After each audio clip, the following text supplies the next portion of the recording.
Hello and welcome to Unlocked, an interview series proudly brought to you by Harness Projects, a new learning experience designed for the future of work.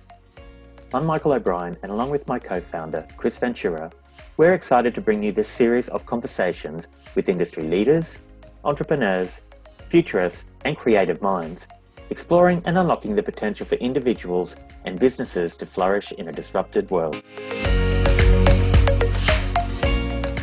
In today's conversation, we are talking about the impact of COVID-19 on the travel, tourism, hospitality, and entertainment sectors with Tammy Marshall, founder of Bhive, a business transformation consultancy that helps these industries to capitalize on growth opportunities. Having held executive and C-level roles at TFE Hotels, P&O Cruises, Kentucky, and many more, Tammy is well placed to provide insights into what's occurring right now and how these sectors can and are adapting. Tammy, what an outstanding career. If there was ever a period the travel, hospitality, tourism, leisure, entertainment sectors needed the wisdom of you and Bhive, it's now. Welcome. Thank you, Michael. It's my pleasure to be here. Thank you. Tammy, before we get into the specifics of the many challenges that these really important sectors you're working in are facing, I wanted to start by just sort of trying to lean in a little bit more to, what everybody's feeling at the moment about what's happening. And so I thought we'd do it the way that we actually do it at Harness Projects, where at the start of each of our workshops, we ask the students, what excites them about today and what scares them about today. So I'm going to ask you the same question. Tammy, what excites you about today and what scares you about today? Yes, good question. I think I'm going to start with what scares me, because I think this is something we all have in common today, which is it's a very stressful time, and sometimes I think we've just woken up in a bad dream. But there's so much uncertainty, and I think that just drives. When is this going to end? When am I going to be able to see my family? Is the economy going to come back to normal at some point? When am I going to travel? Is the worst yet to come? There's so many questions on that uncertainty, let alone actually thinking about, the virus itself. So I think there's a lot that scares us in terms of that uncertainty, and we just don't know what the future holds. But on the bright side, what excites me is I think, chaos does provide some opportunity. So we are in uncharted waters, and that does excite me. We could, hopefully change for the better. And maybe this is a wake-up call in terms of us having an opportunity to reflect on how we're living and potentially how we can challenge ourselves into the future and potentially reset. So obviously the pandemic has been good for the environment. We've seen lots of good results around the pandemic, and I saw a quote on Instagram last week about Mother Nature saying, you go to your room and you think about what you've done, and we're all left wondering and reflecting on this. Yeah. But I think what we're seeing is an acceleration of innovation. In parts, we're seeing businesses adapt. We're seeing them reinvent their business models. We're seeing some of these late adopters in terms of transacting online being forced to embrace digital. So I think, people are learning to trust the digital platforms. We've seen Zoom, which is a great example of how digital's been embraced. If you go into Google Trends, you'll see it's just exploded in terms of adoption. So I guess what we're saying is it's forcing businesses to embrace digital, to, embrace new technology and online platforms. Yeah, and I think, sorry, you go. I was just going to say, having a digital component, I think, is now a necessity for survival. Yeah.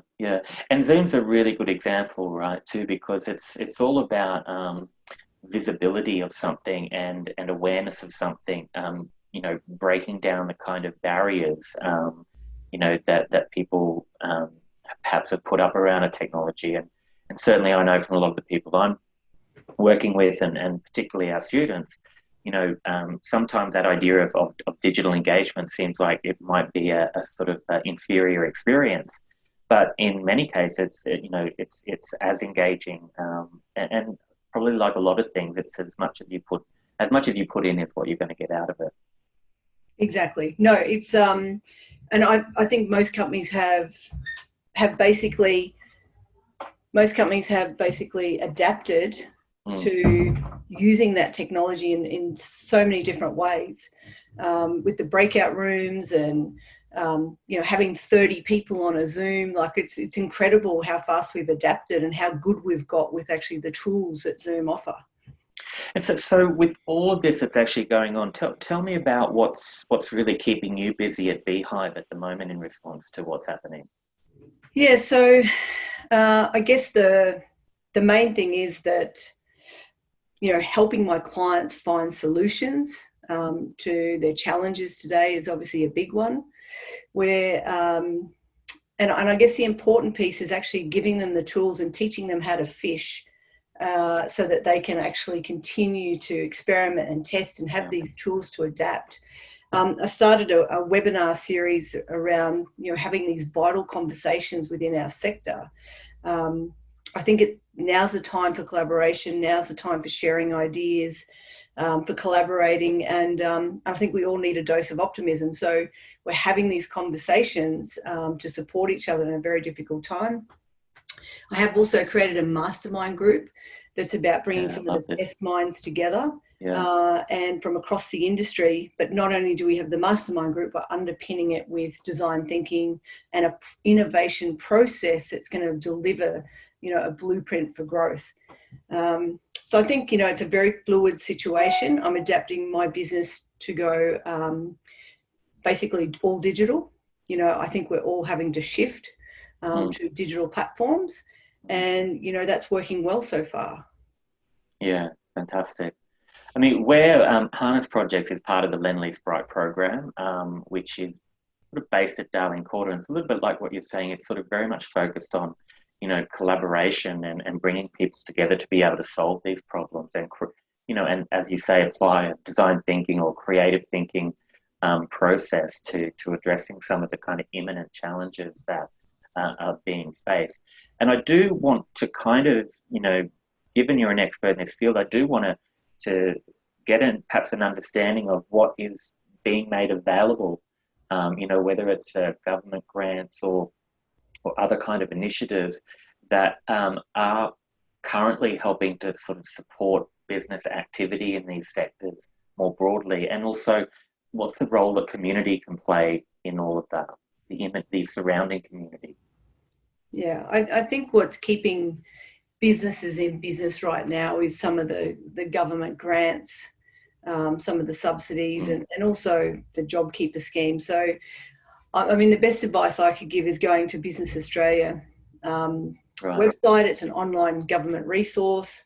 It basically is a free membership. It used to be a paid membership, but it's now a free membership, and it provides all this necessary information in one place, so you can get education through webinars, you can get access to all the grants, you can get access to tools and documents to support your business. And I think that's kind of the one place you can go and get all of that, in terms of supporting small business.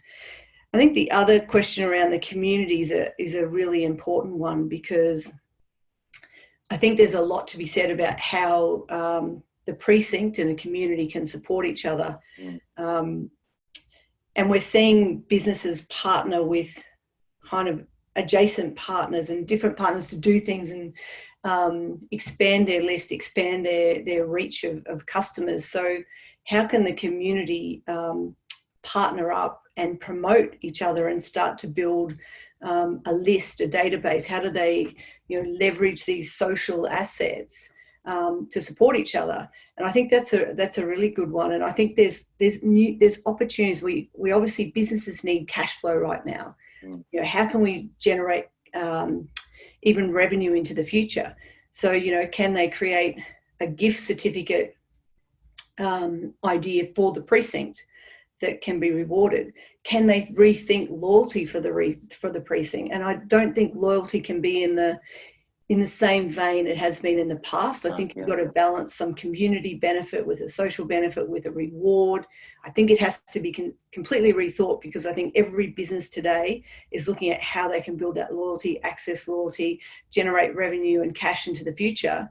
And then the bigger question is, how do they actually get themselves in a bigger database? Qantas have just relaunched their local rewards program. And interestingly enough, a friend was telling me she went into the BP station to fill up a car, and every time she goes there, they're pushing the Virgin redemption card, the Virgin, or say redemption card, I don't know what it's exactly called. And she goes, in less than 2 weeks, they're now pushing the Qantas one. So it didn't take very long for Virgin news, but this is how fast they're moving. But, you know, that the Qantas card is now the new thing. So everyone's moving very quickly to adapt. Yeah. But there's lots of opportunities as a community for them to work together and to create some different things that's actually going to build a broader base. And I think they're going to have to go and find these customers online. They don't have the foot traffic anymore. So how do they go and actually start building and retaining these customers on a digital platform and online, and doing that collectively?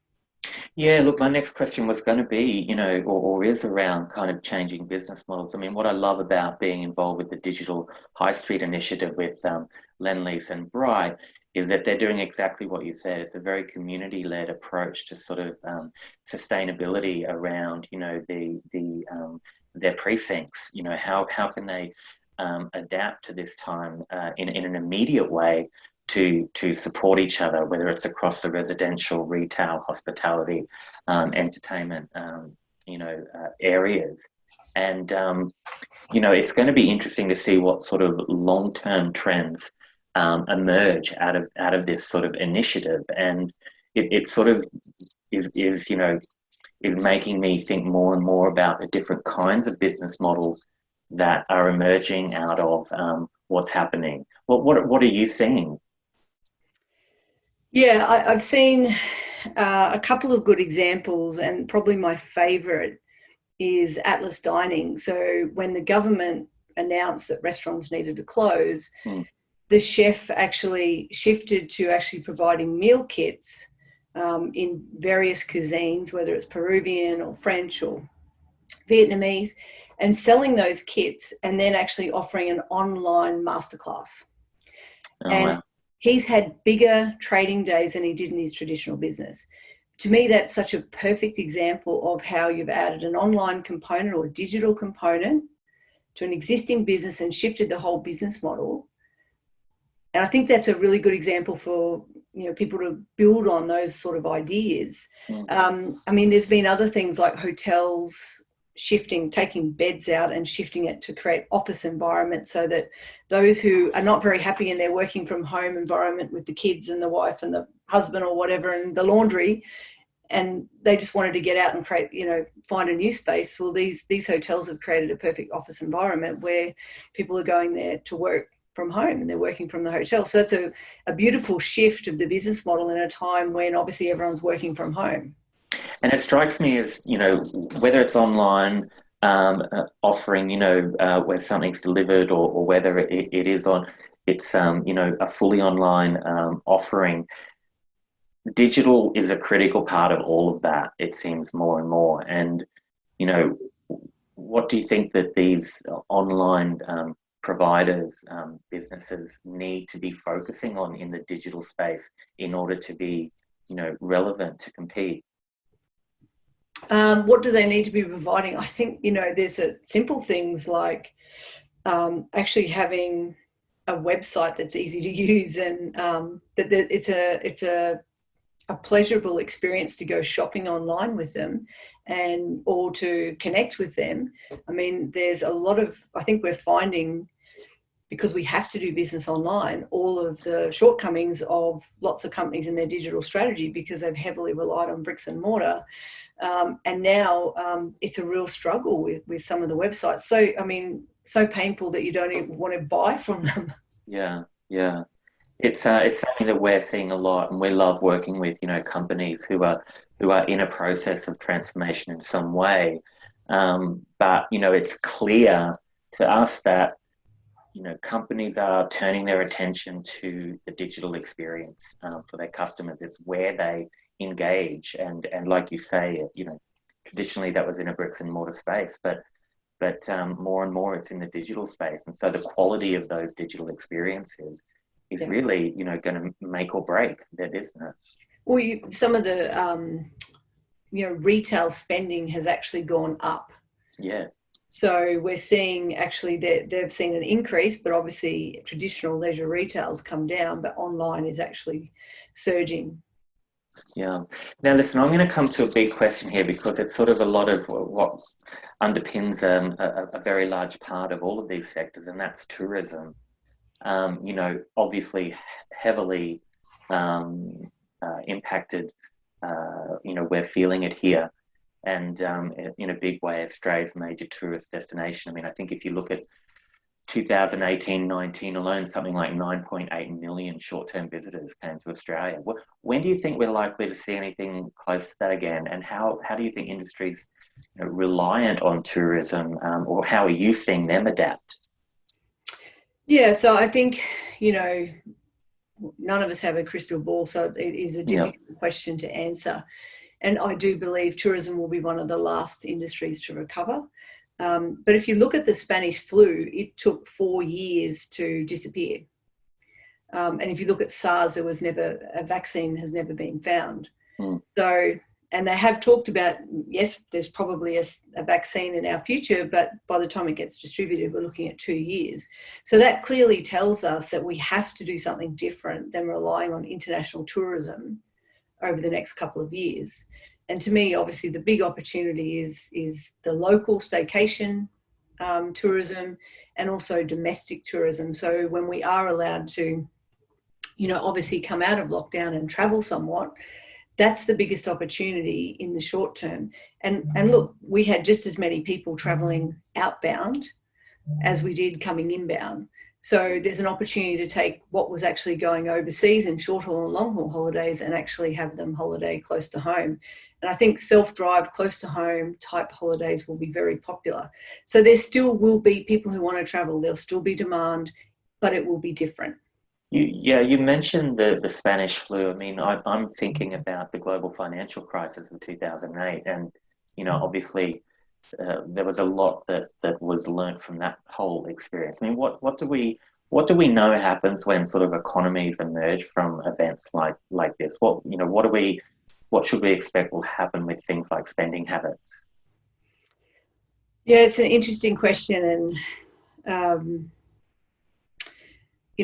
I think people are going to be in different boats. So there's going to be a boat that has.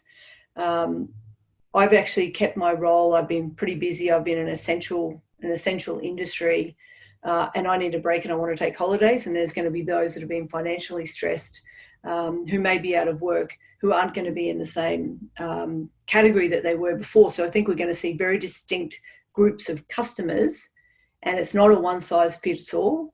It's going to be who's actually got the ability to travel, because it is a disposable. It is a disposable category. So who actually has the ability to travel is the first thing. And I do think in terms of trends, when you say that, maybe we'll be looking for simplicity, nature.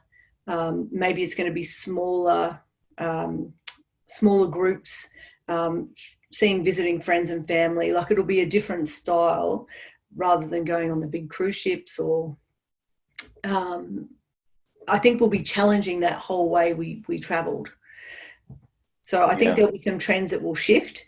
As we come out of lockdown, I think we all want to know, I kind of feel like it's like the green frog, when you put a green frog in the hot boiling water, it jumps straight in. You put it in a pot and you boil it slowly and it boils to death. It doesn't know. I kind of feel like we're the green frog and we're the experiment, and I actually don't know what's our psyche as we come out of lockdown. And what are we going to be like? Are we going to be more frugal? Or are we going to be, let me out there and let me get out in nature, let me go and experience things I've missed out? Yeah, and you and I have talked about this before, but I think there's a really interesting kind of term floating around now, which is sort of about discovery-led transformation. That the way in which companies need, or need to at least be thinking about as part of all of this is not necessarily just a reaction. Admittedly, there's very good reason why, many businesses are reacting, but there's the kind of process by which, discovery can actually lead to new opportunities. And that actually requires a process. It requires testing things, and that can't and should not happen overnight. It's something that, is that the kind of advice that you're giving businesses at the moment? Essentially, that's the innovation process where you're discovering insights, you're taking those insights and you're making them actionable. So you actually test it and you learn from it. And then you continue to iterate. So it's a cycle and it continues.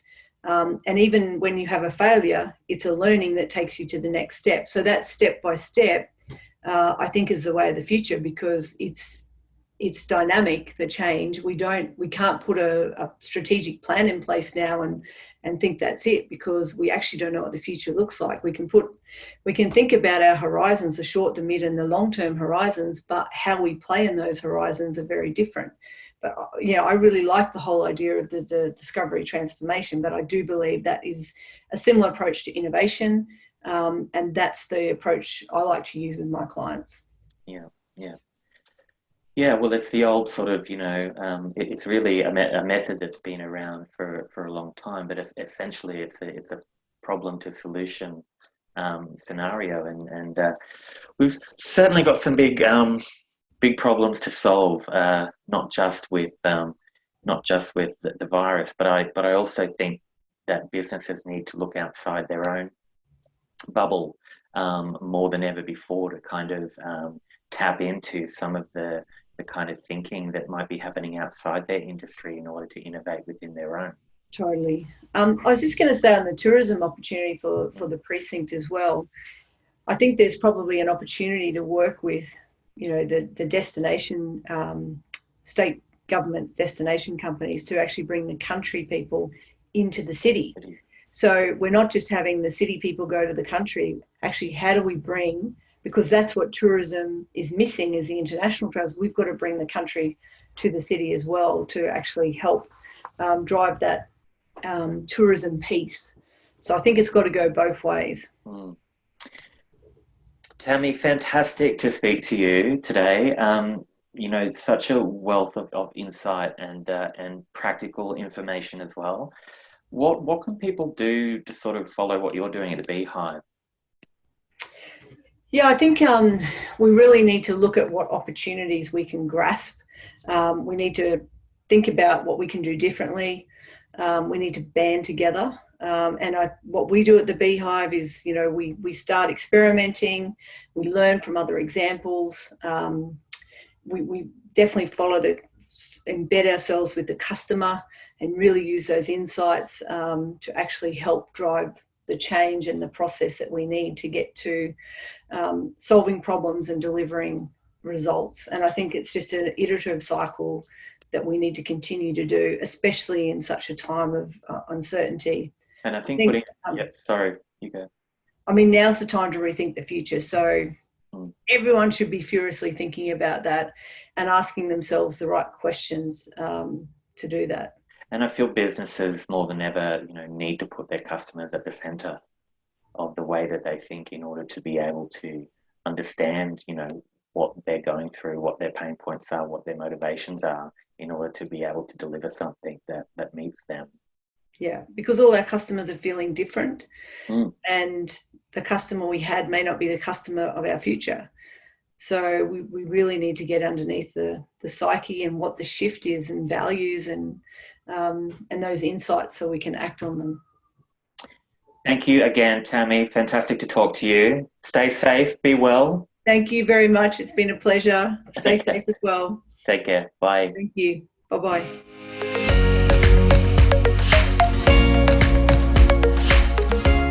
Thank you for watching Unlocked by Harness Projects. For more information on how our real company projects help you learn the skills required for the future of work, head over to harnessprojects.com.au and follow us on Facebook. If you want to find out more about partnering on a Harness project, email us at info@harnessprojects.com.au.